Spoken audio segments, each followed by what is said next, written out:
Ito ang Factbusters!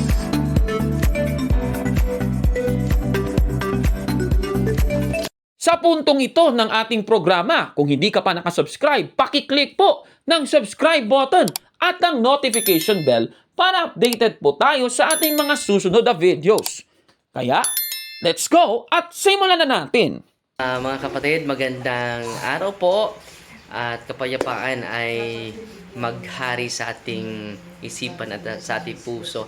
At follow and subscribe, Factbuster PH at The Beloved Catholic sa Facebook page ni Kaburnok. At abangan nyo si Kaburnok, no? Dahil marami siyang i-reveal na mga maling aral at matutuhanan natin ang katotohanan. Dahil ang katotohanan ay magbigay sa atin ng tunay na kalayaan. God bless!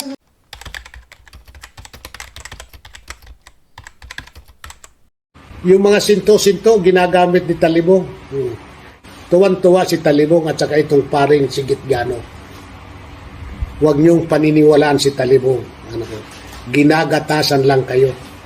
Yung mga pare, Katolikong manggagatas yan. Grabe talaga ang banat nitong diakono ng Iglesia ni Kristong Tatag ni Felix Manalo. Bakit nanggagalaiti siya?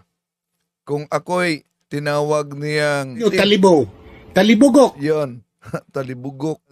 Si Father Darwin naman... Itong paring Sigit Gano. Mga pare, Katolikong manggagatas yan. Napansin nyo ba itong mga ngaral na ito, mga kapatid? Pawang personal attack na lang ang ginagamit nila. Yon ang palatandaan na bankruptcy of argument. Kaya ang ginagamit nila ad hominem. Sasagutin pa rin natin sila. Samahan ninyo ako. Kumusta? Muli, ito yung lingkod, Brad Wendell Talibong, makasama ninyo sa pagkakataong ito. At kahit nanawagan itong si Cesar Sinita sa lahat ng mga Katoliko. Yung mga sinto-sinto ginagamit ni Talibong. Tuwan-tuwa si Talibong at saka itong paring Sigit Gano. Huwag niyong paniniwalaan si Talibong. Ginagatasan lang kayo.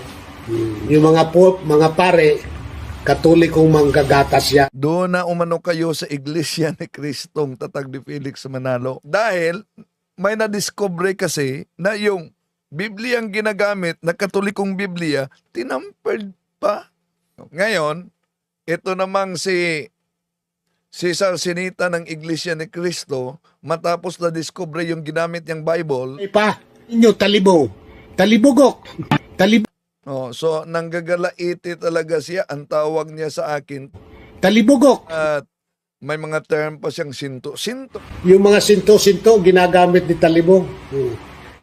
Napansin kasi, una ni Kaburnok, yung ginagamit na Bible ni Sinita na Katoliko na may dikit yung O nilagyan ng at. Pakita ko sa inyo ha. Ito. Na talagang dinikitan ko raw. Ito. Bueno, bubuksan natin ha. Titingnan natin yung Apokalipsis 13:18. Tingnan natin kung may dikit. Ayan. Ito po ang lugar na yun. Ito po. Ito po. Ayan po yun. So dikit. Ayan po yun. Kung may dikit man yan, hindi ako ang may gawa. Dipensor Katoliko nun, si Mr. Rolly Tesorero, siguro. O di kaya, baka si Monsignor Abriol din. Kasi si Abriol noon, buhay pa. Inyo talibugok, na talagang dinikitan ko raw. Ito. Bueno, bubuksan natin So, napansin natin mga kapatid na sabi niya, yung ginagamit niya, pinabulaanan niya na dinikitan niya. Pero, kung may dikit man, inaamin na niya na dikitan talaga. Pero kung may dikit man, ang nagdikit yung Dipensor Katoliko o kaya si Monsignor Abriol. Wala bang common sense itong mga ngaral na ito ng ANC? Una, anong mapala ng Dipensor Katoliko na magdikit sa Bible na ginagamit niya? Anong mapala din ni Monsignor Abriol? Pansinin niyo dahil yung salitang O kasi para lang meron siyang ipakitang Biblia at ang ginawa, nakadikit. Tingnan niyo, mas malinaw sa TV pa, na talagang dinikitan ko raw ito. Bueno, bubuksan natin titingnan natin yung Apokalipsis 13:18. Tingnan natin kung may dikit. Ayan. Ito po ang lugar na yun. Ito po. Ito po. Ayan po yun.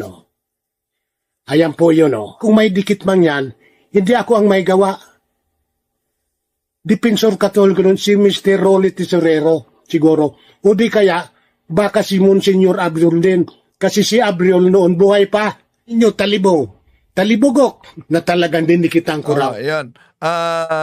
Pinasinungalingan niya, una, di niya nakita na may dikit. Pero siguro, tinignan niya, sabi niya, na dinikitan ko raw. Kung meron mang dikit, di inaamin na may nakadikit, ang naglagay niyan ay Defensor Katoliko. Pero may ginagamit siyang siguro. Doubtful din siya. Kaya nga, common sense naman ang gagamitin natin. Ano ang mapala ng Defensor Katoliko na magdikit sa naturang Biblia?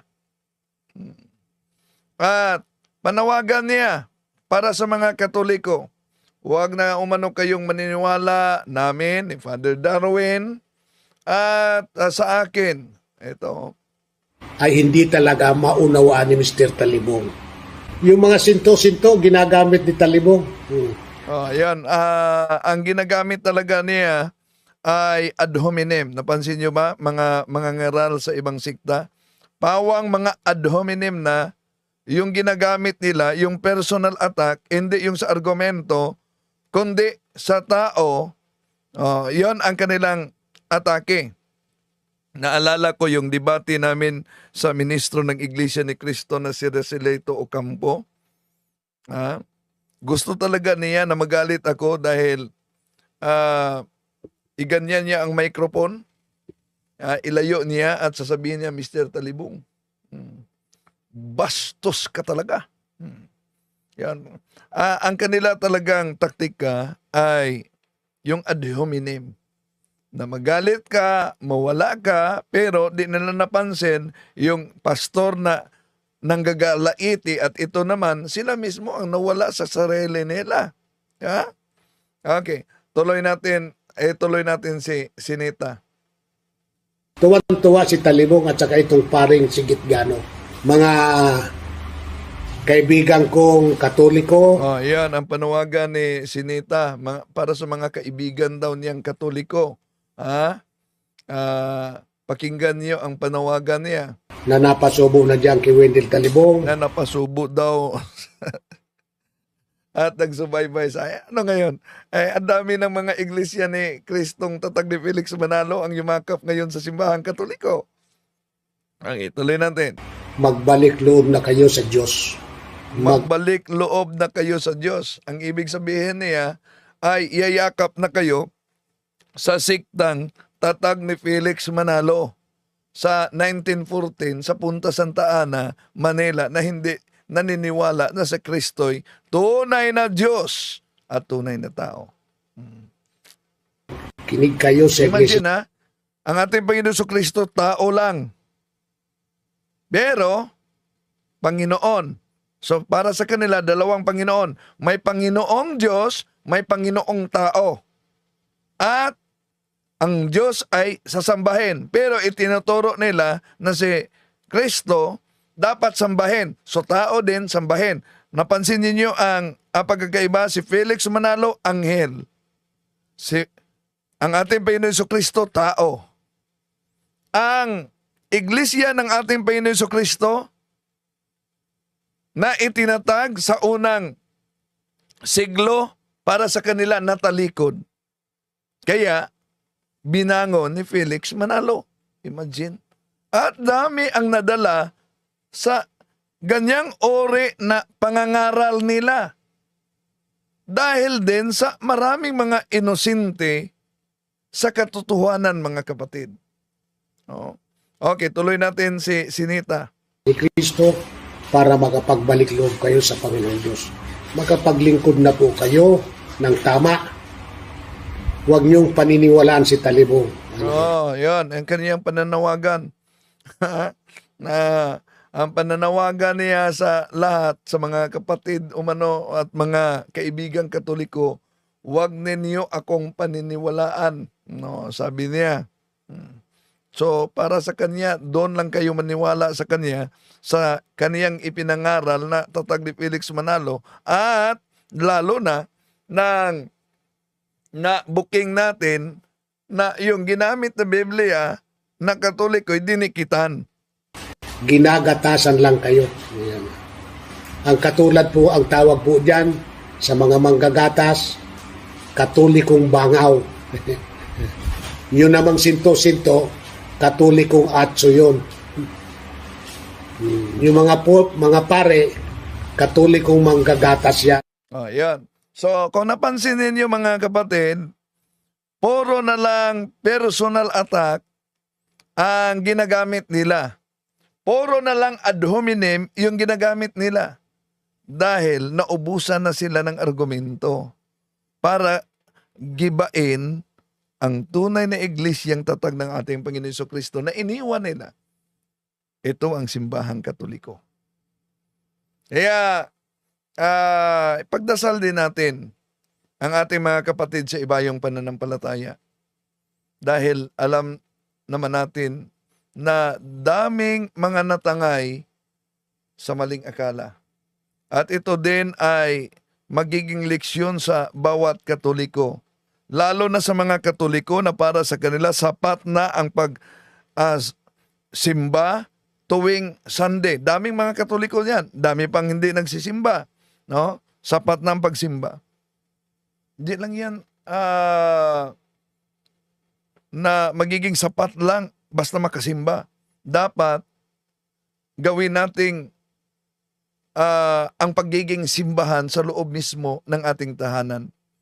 At dapat na ang mga Katoliko, lalo na ang mga ama, ang mga ama mismo, ang mangunguna sa pangangaral sa pananampalatayang Katoliko sa mga anak para hindi ito matangay sa mga nagsusulputang sikta sa ating panahon ngayon. Ang daming mga sikta na tatag lamang ng tao at daming mga natangay na mga inosente. Kaya mga kapatid, yung mga natangay sa ibang sikta, pagdasal po natin sila for their conversion. Mga kapatid, magandang araw po at kapayapaan ay maghari sa ating isipan at sa ating puso. At follow and subscribe, Factbuster PH at The Beloved Catholic sa Facebook page ni Kaburnok. At abangan nyo si Kaburnok, no? Dahil marami siyang i-reveal na mga maling aral at matutuhanan natin ang katotohanan. Dahil ang katotohanan ay magbigay sa atin ng tunay na kalayaan. God bless!